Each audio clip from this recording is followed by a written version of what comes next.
लाश और ड्राइवर।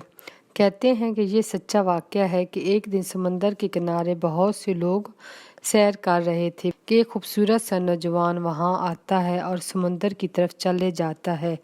वो भी बहुत खुश था और समंदर में नहा रहा था तो एक बहुत बड़ी लहर आती है और उसको अपने साथ बहा कर ले जाती है।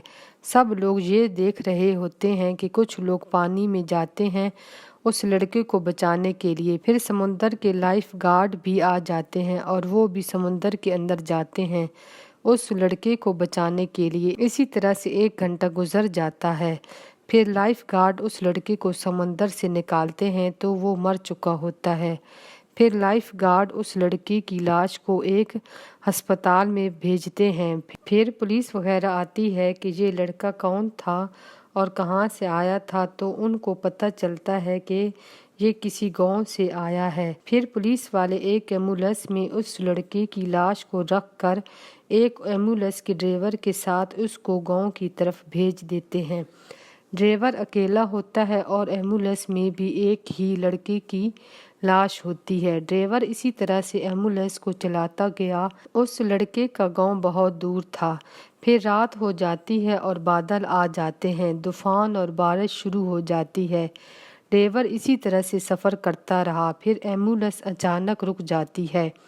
ड्राइवर एम्बुलेंस से निकलता है और उसके आसपास देखता है कि क्या हुआ। फिर एम्बुलेंस का इंजन ख़राब होता है।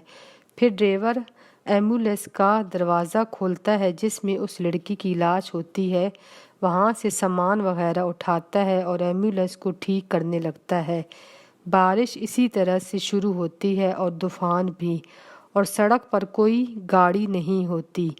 ड्राइवर को समझ नहीं आती कि क्या खराबी है। इतने में एक लड़का उसके पास आता है और ड्राइवर से कहता है कि मैं तुम्हारी मदद करता हूँ इसको ठीक करने के लिए। फिर ड्राइवर उसको सामान पकड़ाता रहता है और वो लड़का उसको ठीक करता रहता है। फिर कुछ देर के बाद एम्बुलेंस ठीक हो गई और ड्राइवर उस लड़के का शुक्रिया अदा करता है। फिर लड़का वहाँ से चला जाता है। ड्राइवर सारा सामान जमा करता है और एम्बुलेंस में रखने जाता है तो उस लड़के की लाश से कुछ कफन नीचे गिर चुका होता है। तो ड्राइवर उस लड़के का कफन ठीक करने लगता है तो उसकी नज़र उसके चेहरे पर पड़ती है तो ये वही लड़का होता है जो अभी मेरे साथ खड़ा था और वो एम्बुलेंस को ठीक कर रहा था। क्यों ना कि उससे पहले ड्राइवर ने इस लड़की की लाश को नहीं देखा था और वो इस लड़के को जानता भी नहीं था और वो ये देखकर बहुत हैरान हो जाता है।